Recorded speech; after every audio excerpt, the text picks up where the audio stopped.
Renaissance 360. It's fantastic to be back in AIBC. It's been a while.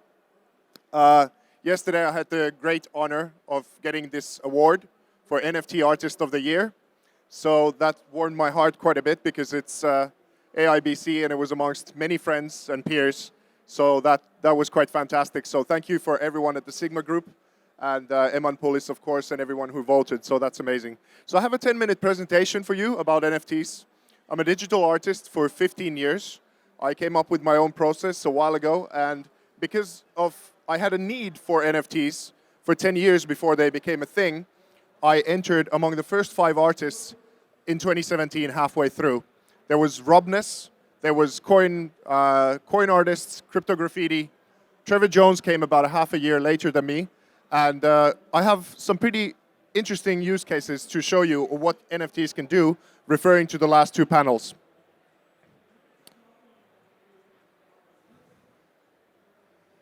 So this is a slight show reel that I'll be going a little bit deeper into.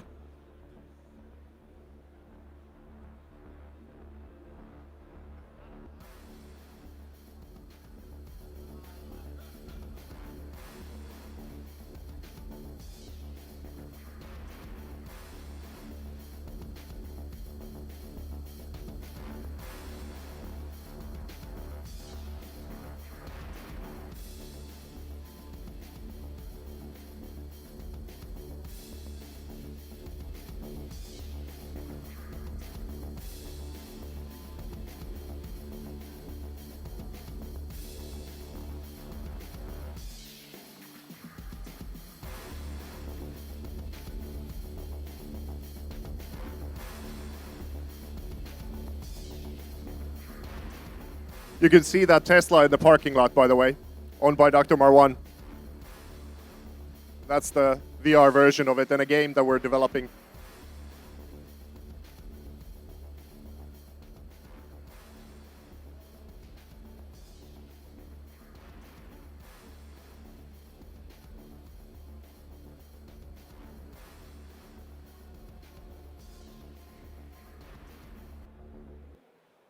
Okay. So what we do as an artist, my name is Vesa, but Vesa Digital is the name of my company, an LLC that we put together here in Dubai. And what we really do with the company outside of the art is human experience design. And I'll go into that a little bit more. This, for example, is an artwork made in honor of this region called the Desert Rose, compatible in many different kinds of ways about how it feels to be over here. And then the applications of what we can do with this stuff. I work with a gallery called Art in Space, which is close to the Burj Khalifa. I had the great honor of presenting there as the other artist when they opened last year in March. And this is what it looks like as a use case. When you start to go into digital art, art is escaping the traditional frame, and it's sort of, here's a boring thing on a wall, if it's not a masterpiece, or something like that. And why digital art is becoming something entirely different. And we figured out a way with another partner on how to start printing on porcelain, for example, that could withstand the weather conditions here in Dubai, and how we can start to transform villas and potentially their virtual reality counterparts. Because, you know, why build a virtual space only when you can actually start to really utilize digital art to enhance your surrounding in this kind of way as well, and double them up. So with Megaverse, this is one of the first sort of demos that we did for a virtual villa, and what selling IP alongside your artwork can really start to do for you. So this one particular artwork here was implemented into the villa itself, and then it has a bunch of different kinds of use cases on the inside of it, from statues to robots to pool tables to all different kinds of things that you can start to make from these artworks. And of course, so many different ways on how you can sell the different artwork, or then you can just buy the IP of the whole of the artwork and then implement it yourself into a variety of different kinds of things, and then potentially sell it yourself depending on the deal that you make. So that's a little bit about the doubling of how you can change your physical house as well as your virtual space. This is an experiment that we did in Finland with a company called 𝐒𝐨𝐬𝐬, because my artwork has been digital originals since 2008. So it can transform physical spaces in this kind of way. And what's really cool about these two pieces that are the couches, for example, now that you tilt them, it's big on the wall, and I can paint on top of them to make them unique. And of course, you can have the NFT. But the red one is a Ferrari here in Dubai as well. And that has a three-dimensional version, and that can be played inside of the game that we're building with a Finnish VR company called 𝐍𝐞𝐿. So that's a little bit about the whole utility aspect of things when you get to it. This is about a little bit about my process.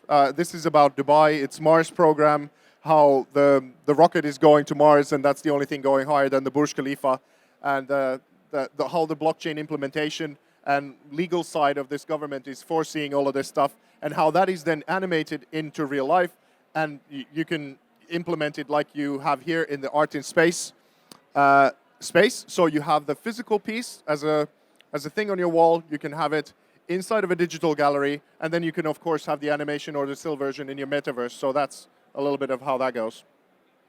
But the idea is really that these artworks can be implemented onto different kinds of things throughout your whole life, and it becomes a part of your identity. This is what Dr. Marwan is saying, that he's actually not too keen on selling his Tesla because he now gets recognized absolutely everywhere where he goes with his car.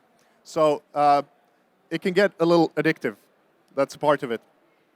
So we have this exclusive right, due to Dr. Marwan, to making these full-blown street-legal art cars over here, and they're digital doubles. And I don't think people understand just how revolutionary in a place like Dubai this is, what we now are starting to really bring to the marketplace.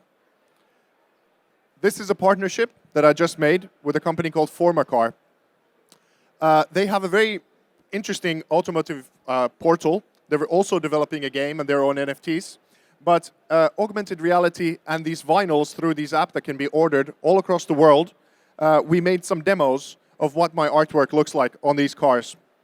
That can be also then, of course, driven inside of the game, and part of the IP and how the gaming side as well as the art side coming together. And these cross sectors of industries are really starting to talk to one another, and NFTs are really the key on how this is all done. So this is an exciting project, and I'm really, really keen on working with these guys. They're amazing. We're going after the big boys.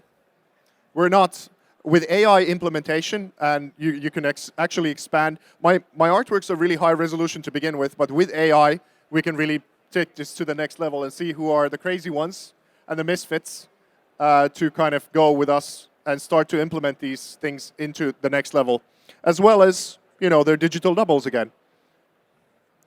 We have quite a few partners, so this is not a pipe dream of an artist, per se. And this is quite a thing for an artist to be able to have conversations with people who are funding these kinds of things as startups, which is what we are. So thank you guys for sitting down after your great panel. It's very insightful. Hopefully this is also for you.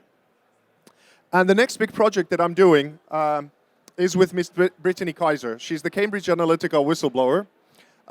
There's about, I think, 5 million articles written on her escapades with the Trump campaign and Brexit and all that kind of stuff and what Facebook was doing.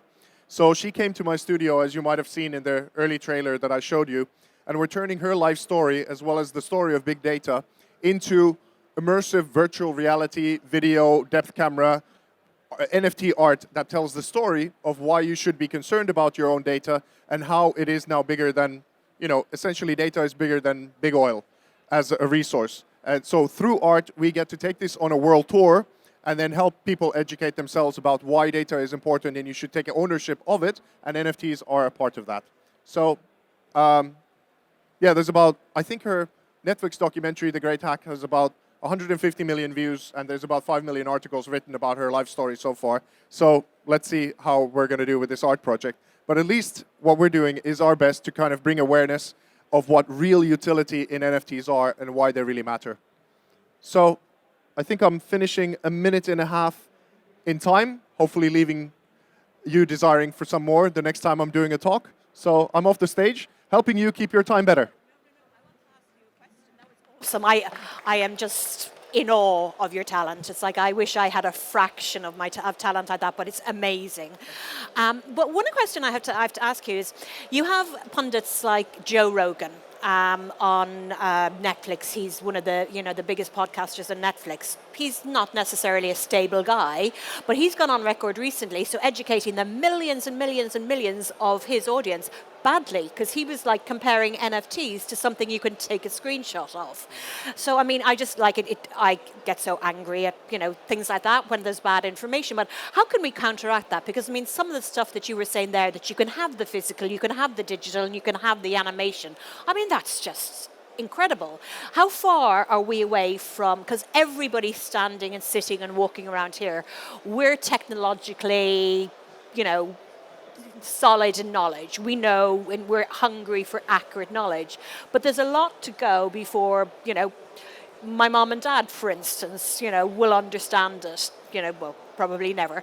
But where do we think we need to get kind of best people to educate the world at large, not just the technophiles? Well, I think in one way, I mean, I heard the same episode with Joe Rogan, and I think he has... Did you want to kill him? I've been listening to him for years and years, so I think he has some things that he's very in line with and understands. Yeah. And then there's other things that, maybe this is not his realm at all, Yeah. and he's just exposing what he doesn't know. But I think he was somewhat educated a little bit further in that episode, even though I don't think 𝐶𝐭𝐨𝐬𝐧 did a very good job at that either. Yes, yeah. But in one way, I think where he's correct is that freedom of speech is great. Because how we combat bad speech is with better speech, and again with ideas. Yeah. So this is at least why I'm doing my part here on the stage, saying that, okay, here are the use cases, here are maybe some of the fears, and this is how... So hopefully what I have as a voice might be amplified a little bit further, but I'm very grateful to be on this stage talking to people. So I was phenomenal. Thank you. Thank you, Vesa. Thank you so much. Thank you.